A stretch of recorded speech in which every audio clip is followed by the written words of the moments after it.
Bismillahirrahmanirrahim. Assalamualaikum warahmatullahi wabarakatuh. Salam tandan berduri.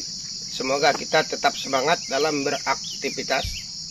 Saudara-saudaraku di mana saja berada, kali ini saya berbagi pengalaman dengan Anda.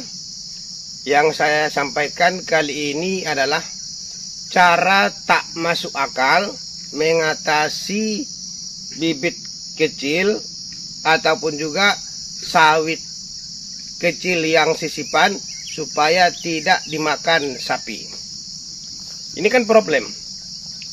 Bibit kita terutama yang sisipan dimakan oleh sapi, ini menjadi masalah buat kita. Termasuk di sini juga dari awal kita berkebun di sini, sapi sering masuk di kebun kita ini. Karena kebun kita ini kan tidak jauh dari kampung. Dan dan juga di saat kita menanam bibit ini dulu, ada beberapa batang yang mati. Otomatis kan kita sisip kembali. Setelah kita sisip, karena pada umumnya kita membersihkan lahan kita ini dari kecil, di saat sapi datang, sementara ini kan batang-batangnya ini kan sudah besar, yang lainnya sudah besar. Di saat bersih, sisipan itu sangat mudah nampak oleh sapi. Otomatis sangat sering sekali dimakan oleh sapi daun-daun sawit kita tersebut, sehingga kita bingung dan kewalahan. Ada kalanya kita sampaikan kepada pemilik sapinya, apa katanya? Udah saya bilang sama sapinya, tapi sapinya tak mengerti katanya. Yang tak mengerti bukan sapinya, tapi yang tak mengerti itu adalah pemiliknya. Aturannya pemiliknya itu jangan membolehkan sapinya berkeliaran ke kebun orang. Pernah saya pagar, namun kalau kita pagar sampai di, tentu kan pelepas sawit kan harus membesar dia. Akhirnya saya buat suatu ide ataupun pemikiran, ya, cara tak masuk akal itu mengatasi supaya tidak dimakan sapi itu. Cara yang saya lakukan adalah kita biarkan bibit kita tersebut, lokasi tanaman bibit kita yang kecil itu semak seperti ini contohnya ini. Di sini dulu saya tanam, karena di sini dulu mati, awalnya saya tanam kelapa. Tujuannya supaya nanti besar kelapanya, buah, di saat panen kita bisa minum air kelapa. Dia udah tumbuh. Suatu waktu karena dia tumbuh dengan subur, ya, karena dikasih juga pupuk kelapanya, bukan kelapa sawit, saya bersihkan. Setelah saya bersihkan, datang saya setelah itu lagi ke sini, 2 minggu setelah itu kelapanya hilang. Nampaknya bekas dimakan babi.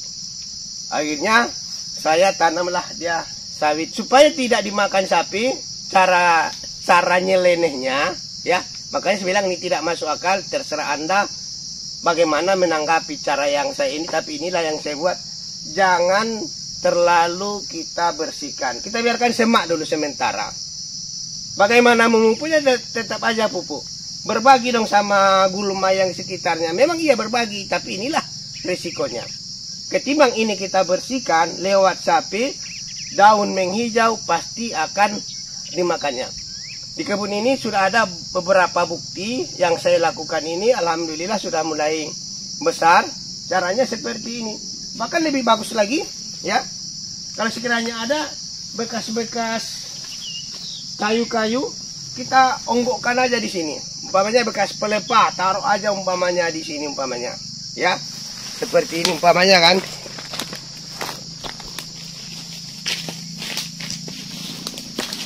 Umpamanya kita taruh pelepah di sini umpamanya. Yang jelas bagaimana? Yang jelas bagaimana ini daunnya ini tidak jelas, tidak nampak sama sapi. Karena kan kalau udah kayak gini, ini tidak begitu nampak sama dia, otomatis insya Allah bisa aman daripada gangguan sapi. Kita lihat kondisinya ya. Ini dia pele sawitnya masih kecil. Ini kita buat rimbun. Itu pun juga ya, Kita lihat di situ masih ada juga bekas makanan sapi. Ini juga patah daun ditarik oleh sapi. Makanya kita sengaja kita rimbunkan di sekitarnya itu, ya. Kita rimbunkan dia. Kita buktikan beberapa tempat yang kita buat seperti ini. Inilah contohnya saudaraku. Bahwasanya ini adalah sisipan. Dulu sekitar sini kita ada tertinggal untuk penanamannya.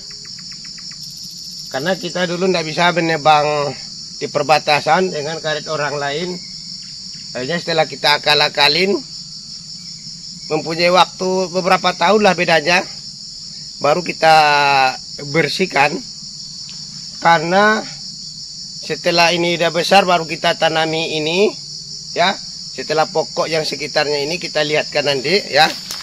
Setelah pokok yang ini besar, ya, yang ini baru setelah pokok besar di kebun ini, baru kita tanami, kita bersihkan ini. Sementara pada waktu itu juga sapi banyak yang berkeliaran sering masuk ke kebun kita ini. Cara kita membuatnya adalah kita tanam dan tidak terlalu kita bersihkan. Ya, akhirnya alhamdulillah ini sudah mulai jadi, ya sudah mulai jadi, dan pemupukan tetap kita laksanakan. Kita campakkan aja pupuk ke situ, kita biarkan masuk. Memang tidak seperti maksimal biasa kita akui, ya. Makanya saya bilang ini cara yang tidak masuk akal, tapi masuk akal jadinya, ya. Ini yang saya lakukan. Alhamdulillah. Dia boleh dikatakan dulu ini tidak sempat dimakan oleh sapi. Kenapa? Karena ini yang kita cari dulu waktu itu adalah bagaimana bisa menanam. Ya, kita biarkan bekas-bekas ranting-ranting daun yang ada di sekitarnya, kita biarkan sehingga sapi pun agak sulit masuk ke lokasi penanaman kita tersebut. Mungkin itu saja, ini contohnya. Kenapa saya sampaikan ini? Karena saya berhasil, ya. Ketimbang setiap kita tanam, kita pupuk menghijau dimakan oleh sapi, sama sekali kita tidak mendapat. Nah, inilah yang saya lakukan. Mudah-mudahan ini bermanfaat buat kita bersama. Assalamualaikum warahmatullahi wabarakatuh. Dan jangan lupa ya, subscribe, like, komen, dan share. Dukung Ali Imron Channel. Alhamdulillahi Rabbil Alamin.